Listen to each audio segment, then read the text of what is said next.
Ļoti labi. Tātad sveicināt prātu, sveicināt dārgie viesi. Šodien ir kārtējais viesu vakars un literārais vakars, kurā mūsu filozofs Pēters Bolšēts stāstīs par korporācijas lērām un pārvākšanos un dalīsies ar pieredzi. Tas ir viss. Pēters, lūdzu. Paldies. Es šausmīgi sen neesmu te runājis. Tagad es domāju visvairāk stāstīt kaut ko mūsu viesiem, kuriem varbūt visvairāk interesē. Es tā domāju, ka droši daudz fukšu un komentu arī nav dzirdējuši, ko es parasti stāstu. Tā kā es sākšu no pašiem pirmsākumiem. Vēlāk jūs varbūt visi daudz no šīm lietām dzirdēsiet no Oldermaņa, kurš turēs Oldermaņa stundas un pa visu to stāstīs, kas ir korporācija un kāpēc korporācija un kāpēc ir labi būt korporācijā, tiem, kam tas patīk katrā ziņā. Un es tā gribu drusciņi pievērsties jau pašiem senajiem pirmsākumiem, lai viss tā jēga kļūst skaidra. Jo korporācijas ir šausmīgi sena institūcija.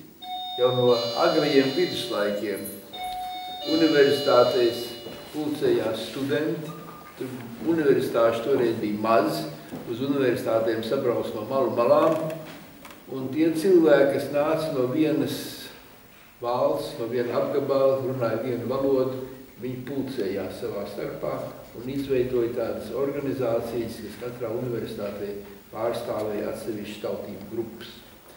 Un šī tradīcija ar laiku, protams, attīstījās, un radās vispār tāds jēdziens kā akadēmiski izglītot cilvēki, kuri pieprasīja sev speciālas, labākas tiesības. Jo senos viduslaikos vienīgie, kas drīkstēja nest ieročus, bija dišciltīgie.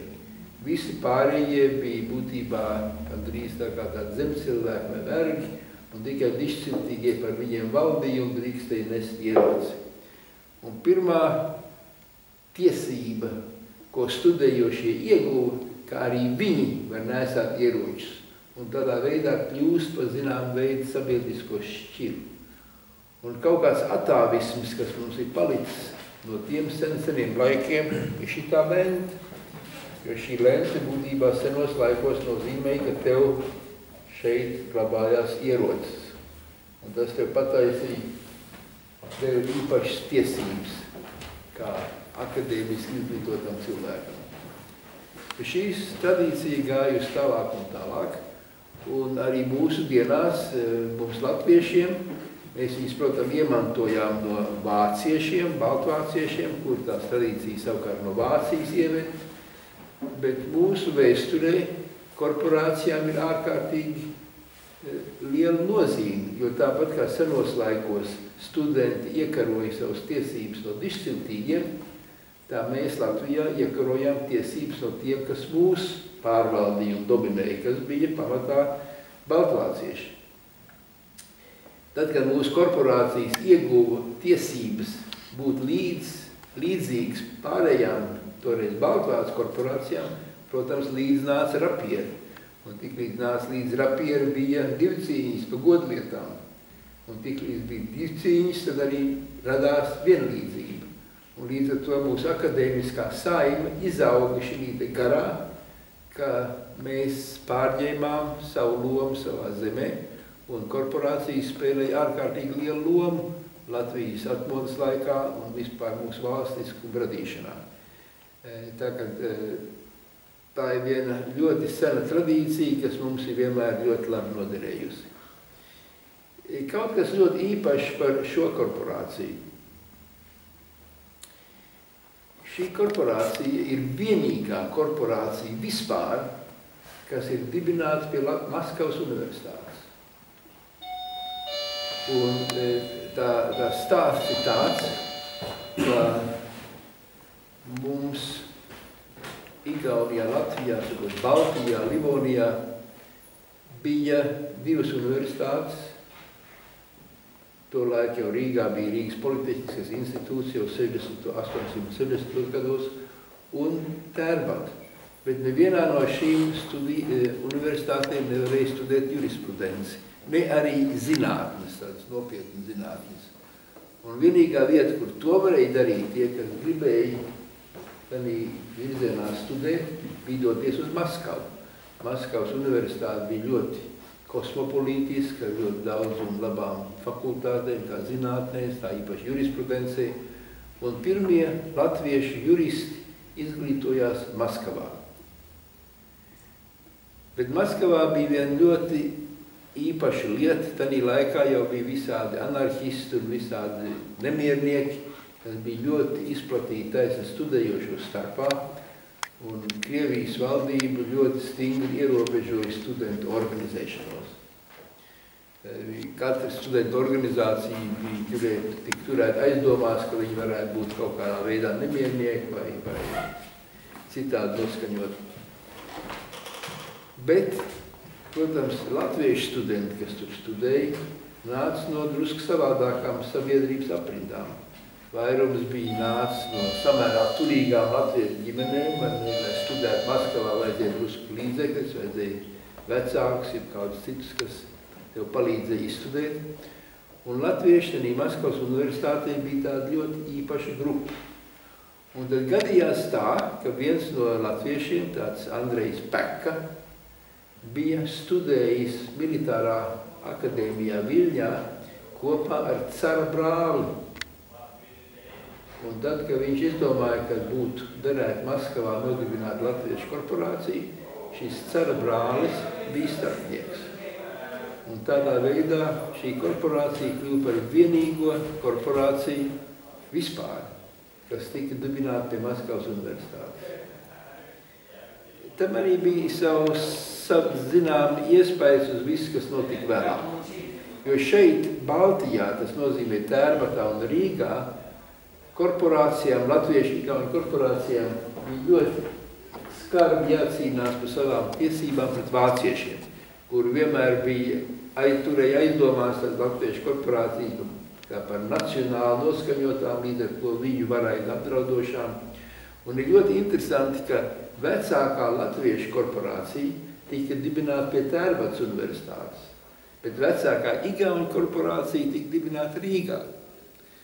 Jo, protams, Igaunijā vāciešus vairāk aizdomās turēja igauņus un Latvijā savukārt latviešus. Bet tās korporācijas nodibinājās, tapa, bet viņam tas bija jādara pastāvīgi cīnoties ar vāciešiem. Iegūstot tiesības, ar viņiem paukojot, ar viņiem alu kopā cerot. Un bija tāda doma, priekšstats, ka korporācijas tikai pauko, tas nozīmē kaujās un dzer. Vāciski to teikt saufen un raufen. Un līdz ar to viss tā lieta bija tā drusku, kā saka, uz duņķiem. Tikmēr frāteri, kas darbojās Maskavā, bija pavisam savādākā sabiedriskā šķirā. Viņi bija visi ļoti labi izglītoti, viņi bija visi ļoti uzvedīgi, viņi bija ļoti iemīļoti, kā kungi visādos sabiedrības sarīkojumos, viņi tika aicināti uz ballēm, viņi iemācījās eleganti ģērbties, uzvesties, kā saka, tādā Krievijas galva līmenī. Un, protams, atgriežoties Latvijā, viņi bija drusku savādāki nekā tie, kas šeit bija tiem vāciešiem plēsušies visu laiku. Un savā laikā ir pat tāds raksts universitātes žurnālā, kurš teica, ka šitie te frāteri nav īsti burši. Ne viņi īsti kaujās, ne viņi īsti dzer. Nu, tad bija domāts kā nievājošs komentārs, bet būtībā, es domāju, tas bija savā ziņā ļoti pozitīvs. Jo visas, kā Rīgas latviešu biedrība, tika dibināta un vadīta praktiski no frāteriem, un viss tā vecā, sauksim viņu, latviešu aristokrātija, kādu viņi bija, asins aristokrātija nebija, bet viņi bija labi izglītot un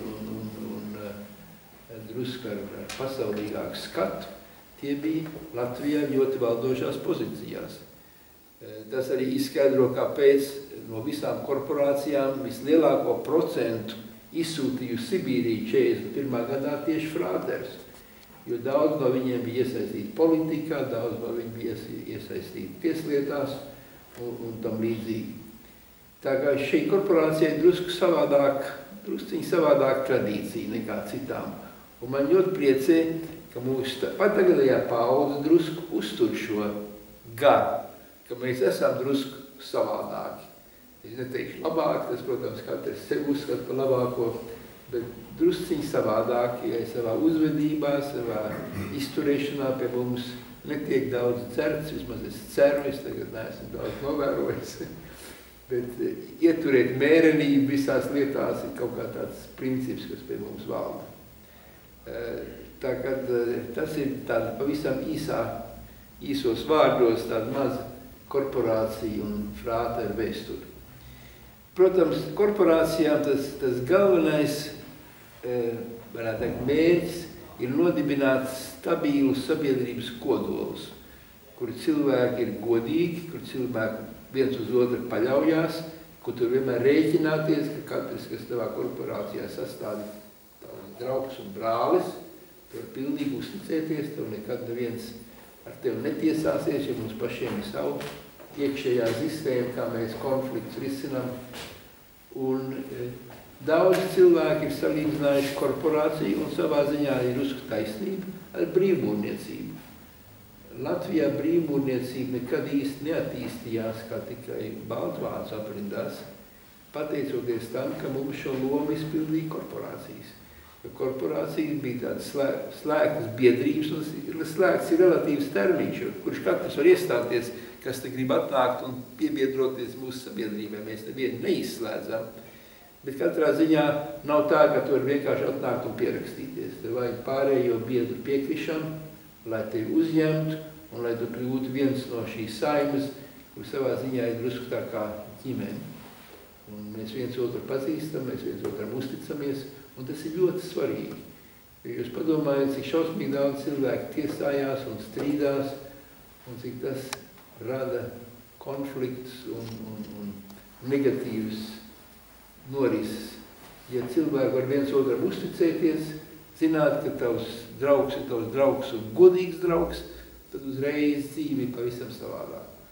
Un tā ir tā pamatideja pie korporācijas, ir vienkārši veidot vienu ciešu draugu kodolu.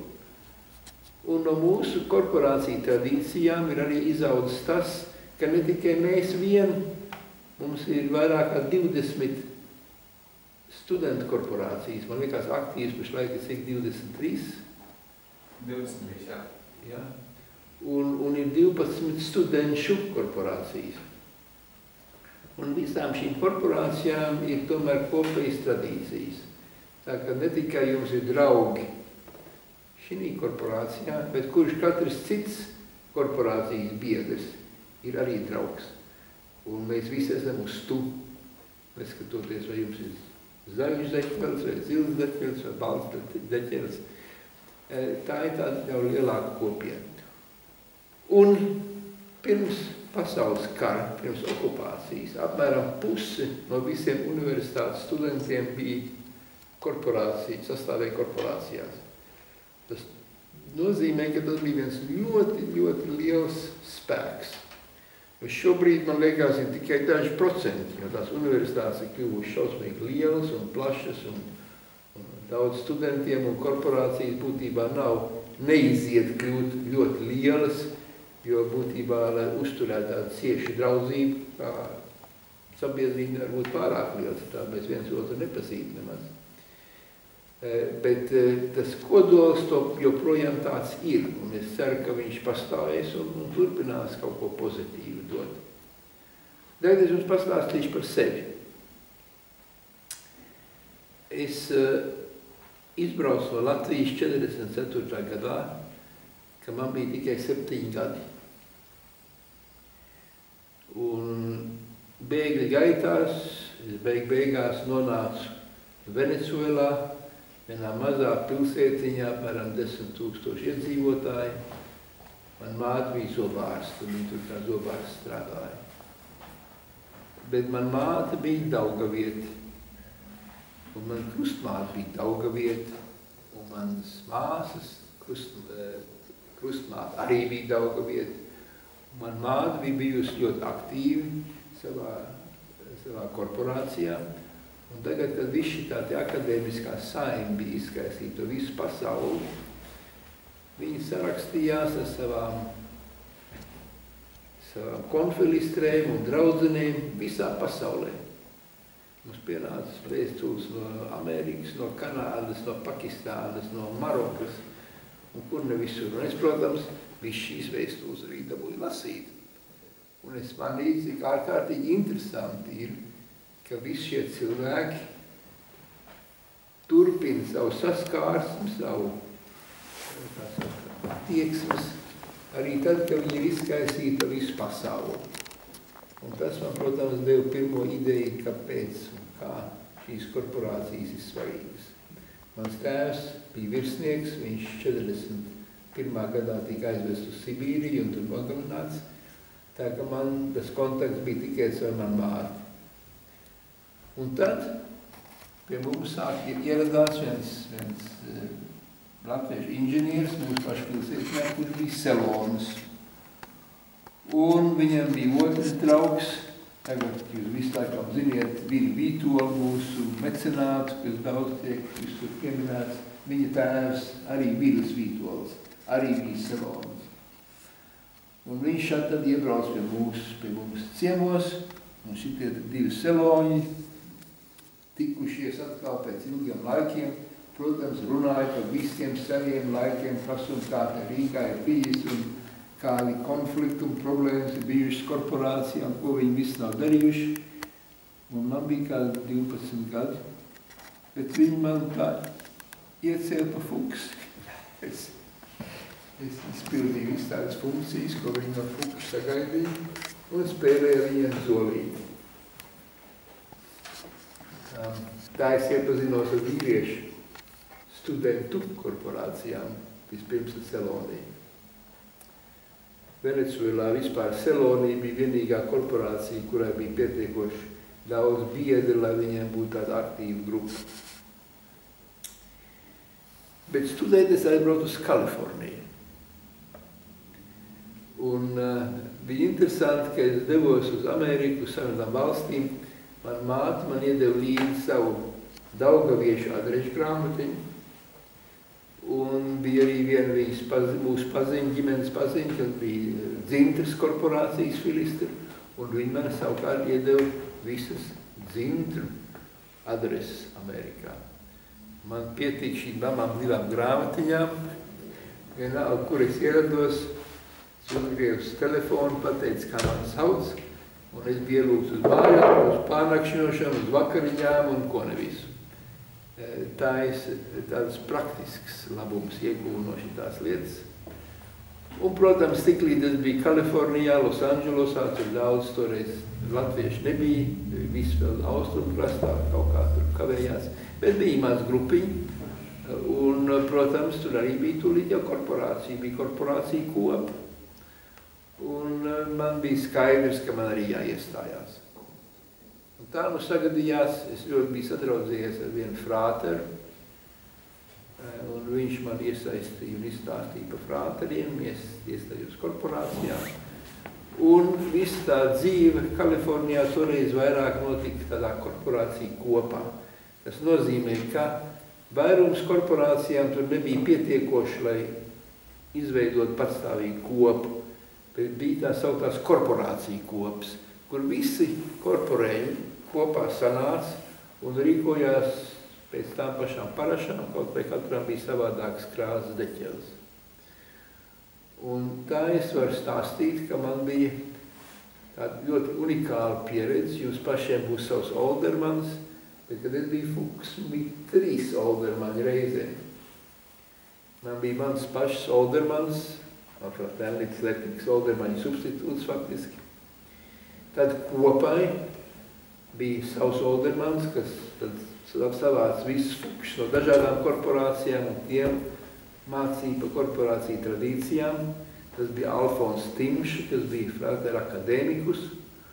Un tad vēl 3. vienīgā korporācija, kurai bija kopa, Kalifornijā bija Talāvija. Un Talāvijam bija savs oldermanis, bet viņš bija ļoti labs buršs, viņš nebija tāds ierobežots, viņš aicināja arī visus pārējos fukšus uz savām Tālavijas Oldermaņu stundām. Un tā es tiku apstrādāts no 3 Oldermaņiem. Es to uzskatu par tādu ļoti unikālu pieredzi. Un tas tā turpinājās viss cauri maniem studiju gadiem. Vienalga, kur es ierados, bija korporēli, nevienmēr mūsējie, bet visur citur man aicināja arī citas korporācijas. Es kļūtu kā godu viesis, vienalga, kur es ierados. Es pēc Kalifornijas tad es studēju Delavēras universitātē, tur Beveronijai bija kopa. Beveroni man aicināja pie sevis uz visām lielām svinībām un komeršiem un tā tālāk. Vēlāk mūsu lielā kopa bija Ņujorkā, tur es, protams, arī daudz braucu pie viņiem. Vēlāk es strādāju Bostonā, tur bija Talavija un tur bija frāteri metropolitāņi. Tie man pastāvīgi aicināja, bija sabiedrība, draugi, visur, kur es vien ierados. Un tas ir faktiski tikai pateicoties korporācijām. Ja nebūtu korporācijas, visi šie cilvēki man būtu bijuši sveši. Bet pietika to, ka es esmu korporēlis un krāsnes, un viss durvis bija vaļā. Visvairāk man amizēja mani amerikāņu studiju biedri, kur nevarēja saprast, kā vienalga, kur es ierodos, man ir paziņas. Viņi paši savā zemē, protams, bija svešnieki. Viņi ierod svešā pilsētā, viņiem neviens paziņa nav. Es paņemu savu adrešu grāmatiņu, pašķirstu un piezvanu un tūlīt es esmu ielūgts un pabarots un guldināts. Tā kā tas jums dod tādu priekšstatu par to, ko nozīmē sastāvēt korporācijā. Tas ir viens tāds draugu loks uz mūžu un ļoti plašs draugu loks. Es nezinu, kā mums tagad attīstās korporācijas Latvijā. Es jau, protams, ar savos gados vairs tā ļoti aktīvi nepiedalos visos notikumos, bet man šķiet, ka tomēr kaut kas uz pareizo ceļu ir. Un korporācijas ir bijis vienmēr piemērojušies laikmetam. Senos laikos, tā kā, ko es sāku stāstīt par atmodas laikmetu, korporācijām bija jāizcīna mūsu valsts, mūsu tiesības. Viņi bija ļoti nopietnas, politiski noskaņotas, piedalījās visās lietās. Nāca neatkarības laiki, tie bija tādi zelta laiki, bija ļoti ērta dzīve, korporācija sāka vairāk uzdzīvot. Tad notika lielas balvas, lielas viesības un pieņemšanas un visi drusku uzdzīvoja pa daudz un tā. Vienmēr korporācijām ir gāja drusku līdz tāda slava, ka viņi pa daudz uzdzīvo, īpaši, kas attiecās uz alus dzeršanu. Kā jau es minēju, mēs esam drusciņi ārpus tās kritikas. Bet tā ir bijis savos laikos, kad jauni cilvēki dzīve laba, jautra, iedzer un uzdzīvo. Nāca trimdas laiki. Korporācijas uzreiz atkaldības priekšgalā organizēt Latvijas sabiedrību trimdā. Nevienai citai no trimdā dzīvojošām tautām, kas bija no visām padomju okupētajām valstīm, nebija tik spēcīga un stabila organizācija un pārvaldība kā latviešiem. Un tas ir tikai tāpēc, ka būtībā priekšgalā stāvēja korporācijas. Pastāstīšu tādu ļoti interesantu mazu incidentu. Kad Amerikā ieradās pirmie bēgļi no Vācijas, Vašingtonā jau priekšā bija tāds profesors Pēters Litonus. Viņš bija savā laikā studējis Amerikā, viņa sieva bija amerikānieti, un viņš bija profesors Merilandas universitātē. Viņš bija aizbraucis, man liekas, uz Ameriku 38. vai 9. gadā. Un viņš apņēmās sākt organizēt latviešu sabiedrību. Tiklīdz sāk latvieši no Eiropas ierasties Amerikā, viņš kļuva par Amerikas Latviešu apvienības dibinātāju un 19 gadus ilgi bija tās priekšsēdis. Viņš bija, kā saka, Mr. Latvija, kas attiecās uz amerikāņiem, jo viņš visas mūsu lietas pārzināja.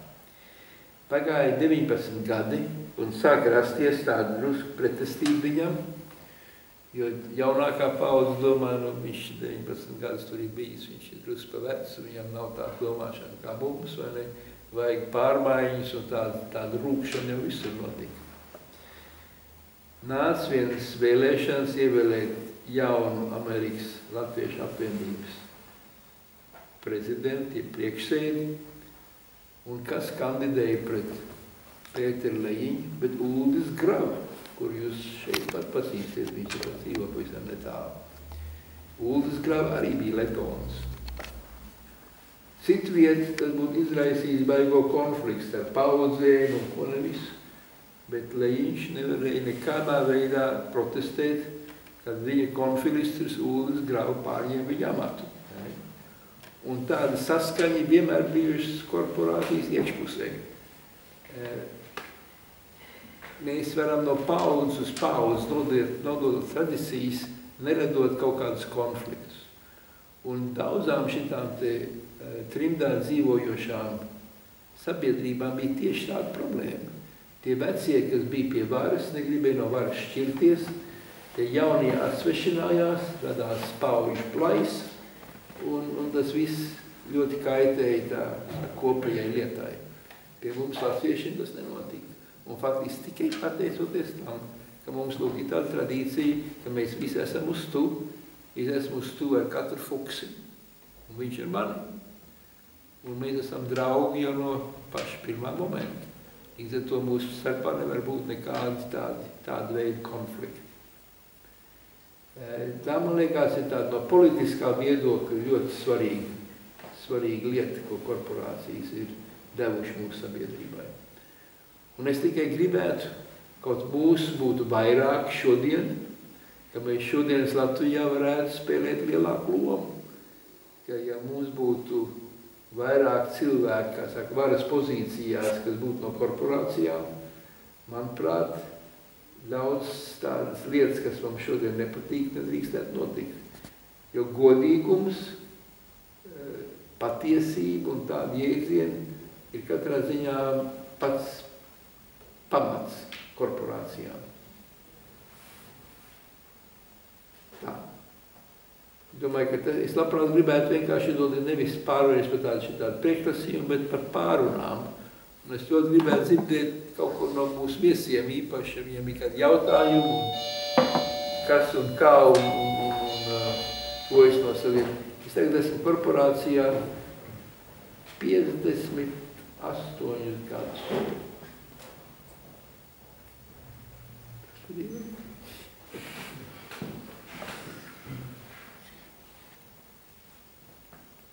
Nu, lūdzu, sāksim runāties.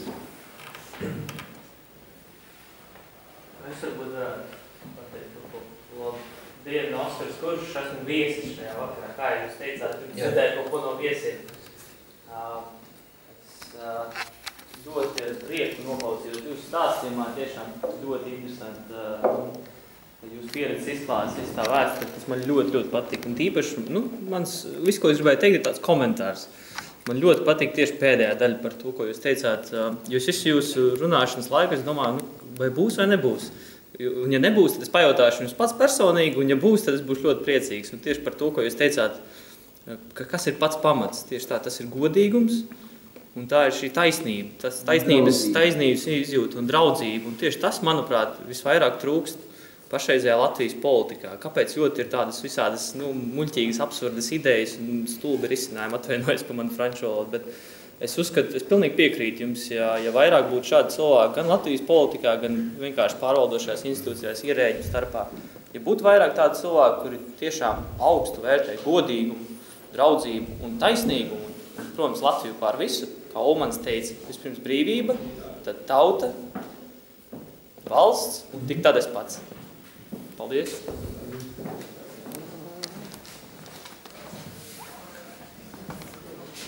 Nu, lūdzu, parunāsim par vēl kaut ko.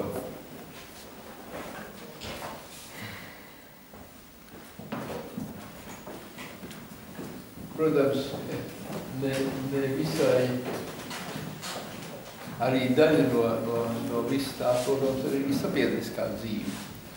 Es domāju, viens tāds ļoti interesanta lieta, un arī tagad, man liekas, tā dzīvojās, ir, ka, protams, mēs arī esam ļoti unikāli Latvijā, ka mums ir ļoti līdzīgas studenšu korporācijas, kas daudzās citās tautās nav.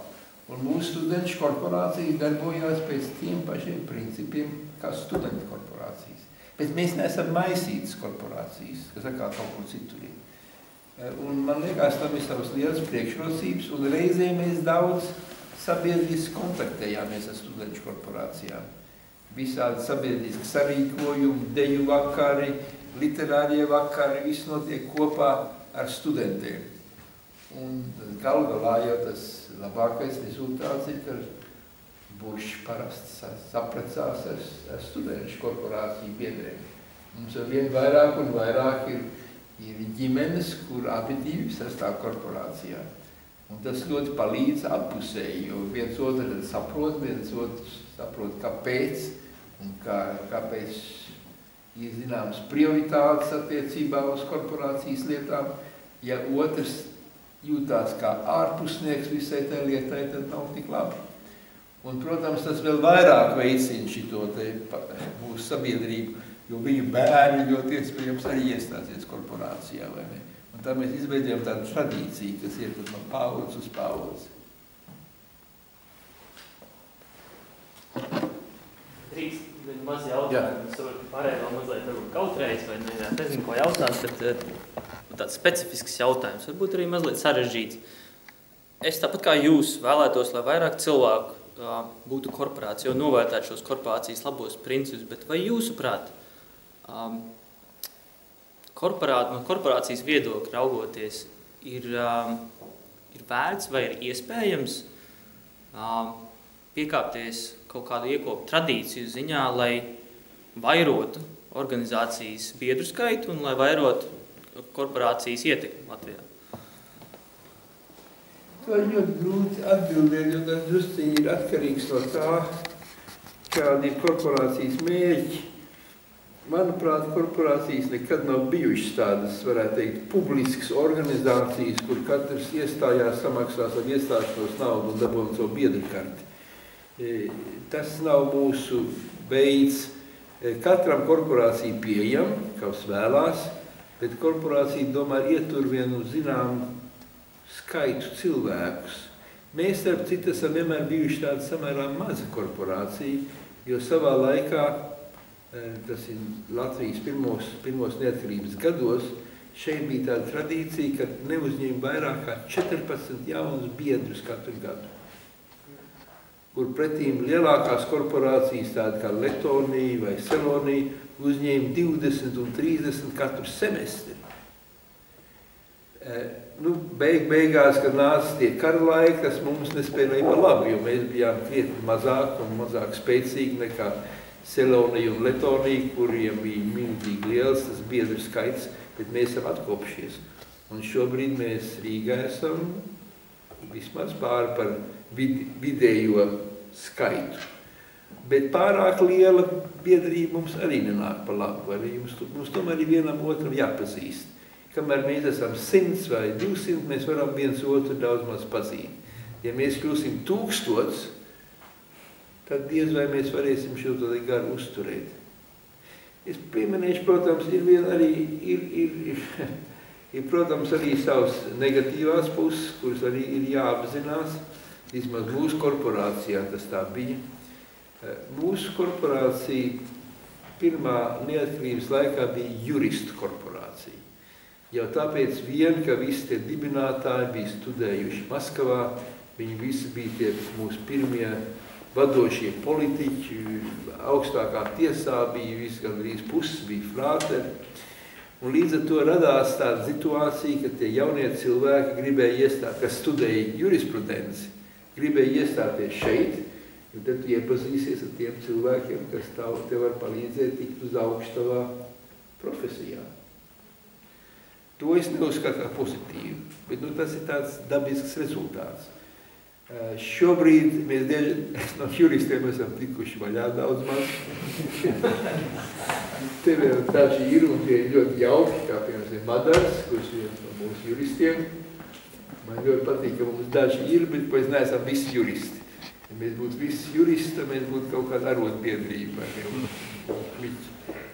Tagad pie mums vairums ir Rīgas Tehniskās universitātes studenti, mums arī daudz no Latvijas universitātes, bet mēs esam tagad ļoti plaši pārstāvēti visās profesijās. Un šī negatīvais aspekts šeit vairs nepastāv. Tagad taisnīgums nevar iet kopā ar tādu, kā saka, draugu būšanu profesionālās lietās. Ka būtībā uzsvers uz kvalitāti, ne kvantitāti, ja? Taisni tā. Taisni tā. Jā. Pēter, varbūt var palūgt pastāstīt tavas lielās pieredzes un īpaši mūsu viesiem. Kas ir tie emocionālākie mirkļi, kas ir sastāvot korporācijā? Ja? Kas ir tie brīži, kuros tu tā īpaši sajūties, ja? Piesaistīt šīm 3 krāsām un šim cilvēku kopumam, kas ir tavi draugi? Ja? Tas ir, es domāju, gan komerci, gan 18. novembri, gan tādā. Kas tev šī dzīvē ir bijis? Pastāstīšu vienu incidentu, kas man īpaši palīdz atmiņā. Tas pats Pēteris Lejiņš Letonus, ko es jums pieminēju, 45. gadā, kad šeit viss sabruka, nezināja, kas te notiks, vai kas vispār ar Latviju notiks. Viņi Vašingtonas pilsētā bija 3 burši. Viens bija Pēteris Lejiņš Letonus, otrs bija Dinbergs Frāteris Letikus, un trešais bija Rudolfs Šmits Patrus. Un viņi 3 nolēma, ka ir svarīgi saglabāt korporāciju tradīcijas, vienalga, kas varētu ar Latviju notikt.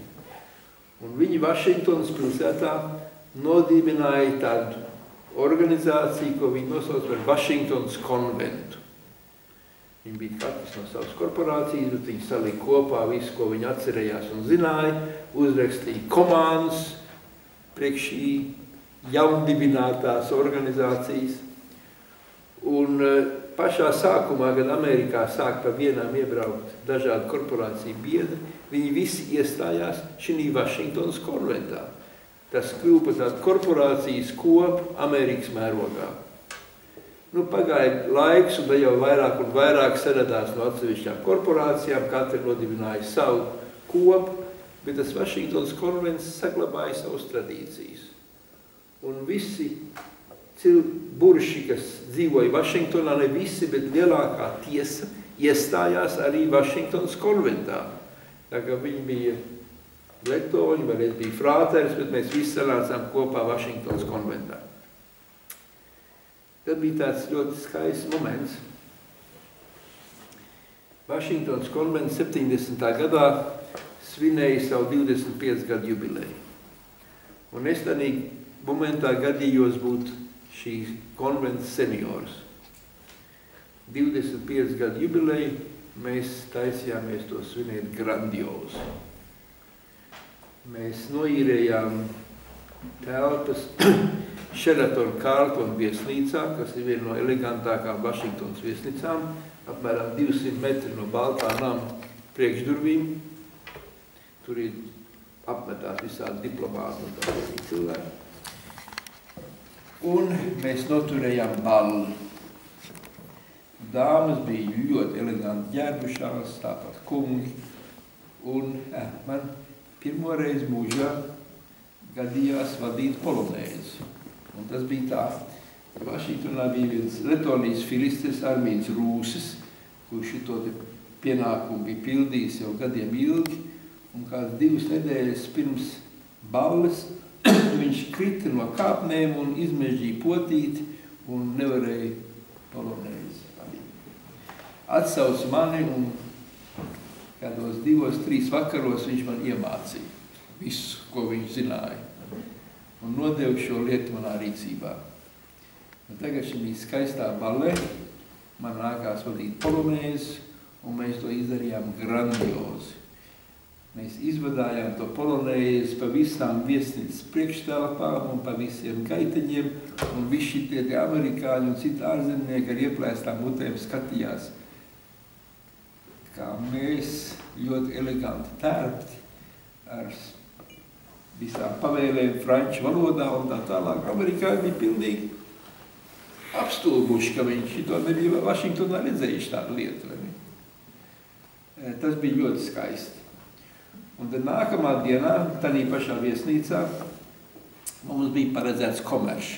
Ar komeršu jūs viesiem mēs var paskaidrot, tie mums 2 reizes gadā tādi lielāki svētki, ka mēs sanākam kopā un dziedam un dzeram un turam runas un taisam uzvedumus un tam līdzīgi. Un tagad mēs pulcējāmies šīs pašas viesnīcas pagrabā uz komeršu, un tur bija paredzēts, laikam mums tas laiks bija tieks līdz 12. naktī.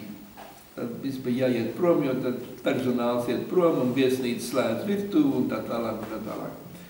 Mums gāja tik ārkārtīgi jauki, pienāca tā stunda, 12 un neviens mājās negribēja iet. Es sazinojos to viesnīcas menedžeru un teicu, nu vai mēs varētu palikt drusku ilgāk. Viņš saka, labi, jūs mums tik ļoti patīciet, es pasūtīšu, lai jums atnesta ēdienus un dzērienus, mēs viesnīcu slēgsim, bet jūs pagrabā variet saimniekot uz savu roku. Un tā mēs palikām līdz kādiem 4 no rīta, man liekas. Es tādu skaistāku sarīkojumu nevar iedomāties, kā tas toreiz Vašingtonā bija. Bet nu daudz maz tādi līdzīgi. Ir ļoti skaisti lielas balles, katra korporācija rīko lielas jubilejas balles, kad ir apaņie gadi, vai ne? Ir mūsu paši intīmie komerši. Mēs sanākam 2 reizes gadā, 1 reizi uz dibināšanas komerši, kas ir oktobrī, 2 reizi uz maija komerši, kas ir kaut kad maijā vai jūnija sākumā. Un tad atkal tā ir vienkārši draugu sapulcēšanās pie alus glāzes, pie labām dziesmām, humoru, uzvedumiem un tam līdzīgi. Tā ir tā, varētu teikt, tā intīmā satikšanās. Ja? Apmēram dot tādu priekšstatu, kā tas notiek.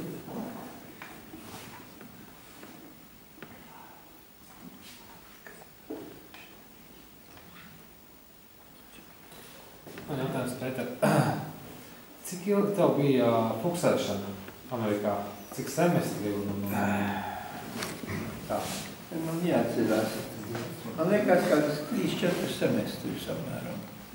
Vairāk kā 3 semestri nebija. Domāju, ka 3 semestri. Bet man jau bija tāda ļoti dīvaina fuksēšana. Man trūka šitāda sabiedrība. Man šitāda sabiedrība bija tikai tādā korporācija kopā, kur bija krāsneši no dažādām korporācijām. Bet no otras puses tas man deva tādu plašāku ieskatu arī citu korporāciju tradīcijās. Jo mums parās bija tā, pie mums ir starp korporācijās ir tādi 2 dažādi, ko mēs saucam par ūzusi. Tās ir tādas parašas, ko mēs piekopjam ikdienā. Kaut vai, teiksim, tādu lietu, ka mēs dzeram riņķi glāzi. Ir 2 ūzus, viens ir Tērvats ūzus, un otrs ir Rīgas ūzus. Viens ir saistīts tās korporācijas, kas ir dibināts Tērbatā, un otrs tās, kas ir dibināts Rīgā. Mēs esam dibināti Maskavā, bet skaitamies it kā mēs būtu Rīgā dibināti, tā kā mēs pieturamies pie Rīgas ūzus. Nu, tāda sīkuma, kā piemēram, ka mēs dzeram riņķi glāzi, vai ne? Pie mums ir parasts uzdzert, iemalkot, pieliet kausu un dot tālāk. Pēc Tērvats ūzus, nē, tu izdzeri, padod tālāk, un tas nākamais pielej savu kausu pilnu. Daži rituāli notiek drusku savādākā veidā. Un mēs šitās abas tradīcijas ir kā pazīstam, jo īpaši tur, kur ir tāda kopdzīves ar korporācijām. Vašingtonas konventā vienmēr bija tā. Visi komerši notika pēc tā ūzus, kas ir senioram. Tagad es biju seniors, tad viss notika pēc Rīgas ūzus. Ja kāds Letgals vai Letons bija seniors, tad notika pēc Tērvats ūzus. Un tas jau tikai bagātina to pieredzi. vēl viens jautājums. Kā korporācija okupācijas gadu laikā, kāda bija attieksme un sadarbība pret citām latviešu organizācijām ārzemēs, pret Daugavas vanagiem vai pret Amerikas latviešu organizācijām? Kā tas? Ja es tā vēl tā lielīties, es teiktu, mēs vadījām visus. Jā. Ar izņēmumiem, protams. Bet korporēļā visās sabiedriskās organizācijās ir vienmēr bijuši ļoti aktīvi. Man liekas, nav bijis neviens pasaules brīvo latviešu apvienības priekšsēdis, kas nav bijis buršs. Varbūt, ka es maldos, bet es nevaru iedomāties nevienu, kas būtu bijis. Protams, no korporācijas nāca cilvēki, kas bija izglītoti un kam bija zinām jēga par organizācijas darbību, organizēšanu un tam līdzīgi. Jo tā ir savu veidu izglītība, ko tu arī iegūst korporācijas vidē, ko tu neiegūst universitātē. Universitātē tev pasniedz lekcijas, tu ienāc aizēji. Bet korporācijā tu iemācies sadarboties ar cilvēkiem. Tu iemācies pazīt cilvēkus, runāties, uzstāties. Vārds sakot, es izveido vairāk to personību, par ko mūsu universitāte ļoti maz rūpējās. Tas nav viņa funkcijās, viņa tikai pasniedz savus kursus un tas ir viss. Bet izglītība ir vairāk nekā zināšanas.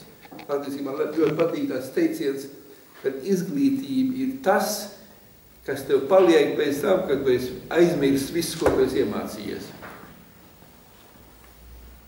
Un to vislabāk var apgūt tieši korporācijā. Nu, tāds āķīgs jautājums. Vai tu varat pateikt mūsu viesiem, kāpēc viņam nevajadzētu iestāties šeit?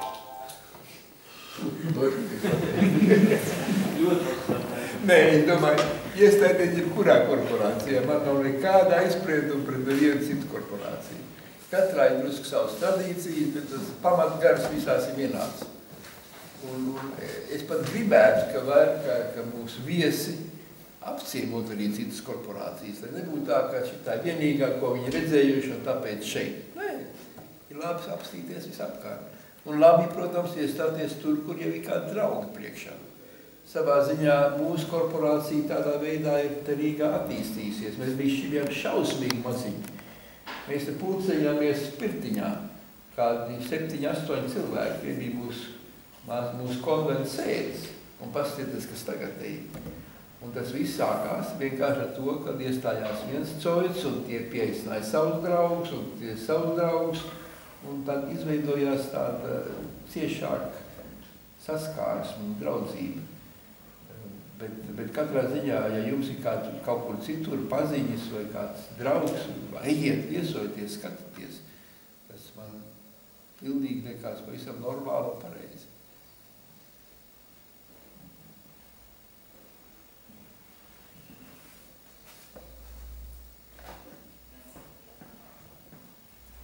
Nu,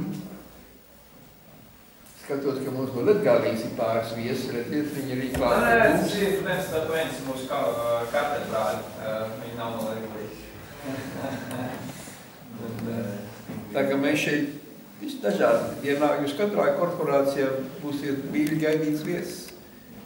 Neviens jūs ārā nemetīs un drīzāk priecāsies, ka jūs iet klāt. Vēl viens jautājums. Kas bija lielākie izaicinājumi atjaunojot korporāciju? Šeit Latvijā? Jā, šeit Latvijā. Es par visām nezinu īsti teikt, jo es tikai ar mūsējo esmu tāds ciešāk sadarbojies.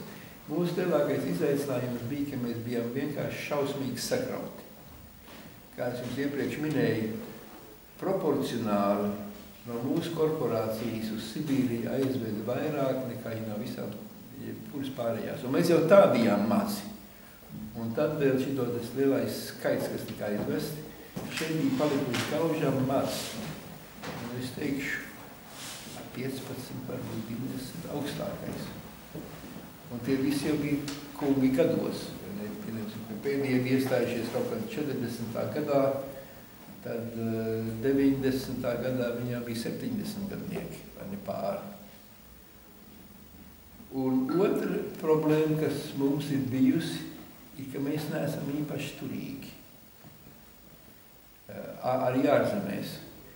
Varbūt tas ir drusku saistīts ar to faktu, ka visi tie mūsu vecie filisti bija juristi, un tiem īsti nekāda peļņas avota ārzemēs nebija, kamēr Letonijā un Selonijā un Talāvijā ir ļoti daudz filisti, kas ir krietni turīgi, kas savām korporācijām varējuši iedot 5 cipars kaitlīgas summas. Mums tāda nebija. Mums bija, kā saka, jāizvēl viss tas ārā, kā saka, pašiem aiz savām pakaļām. Bet, protams, tiklīdz, tas jau nav tas svarīgākais, vai ne?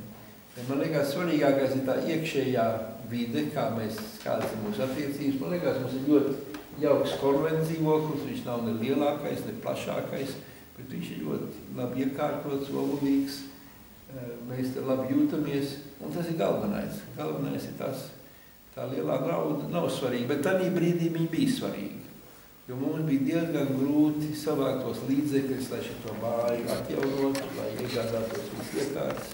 Tas nāca ar grūtiem ziedojumiem. Bija citādi korporācijām filisti, kas varēja uzrakstīt čekus par 10 vai par $100,000 un ar to varēja daudz ko izdarīt. Mums tāda nebija neviens.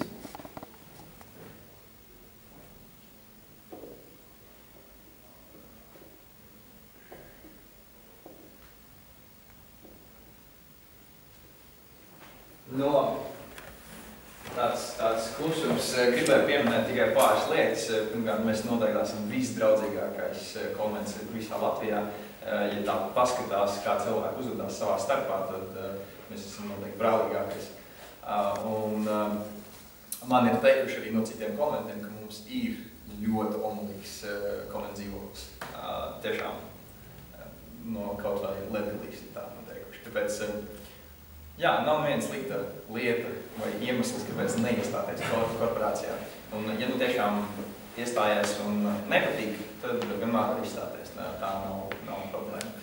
Bet pat tajā īstajā laikā gribi, negribi, bet difundēs dažas labas lietas, ko no sevis pēc tam nevarēs dabūt ārā. Un tā ir svarīgākā, tas ir mūsu mērķis, tad audzināt krietnus tautiešus. Nu, paldies, Pēter! Es domāju, ka mēs pāriesim alus galda formātā un jautājumus varat uzdot joprojām nekādu vainu tūlīdās īsa tehniska pauze. Jā.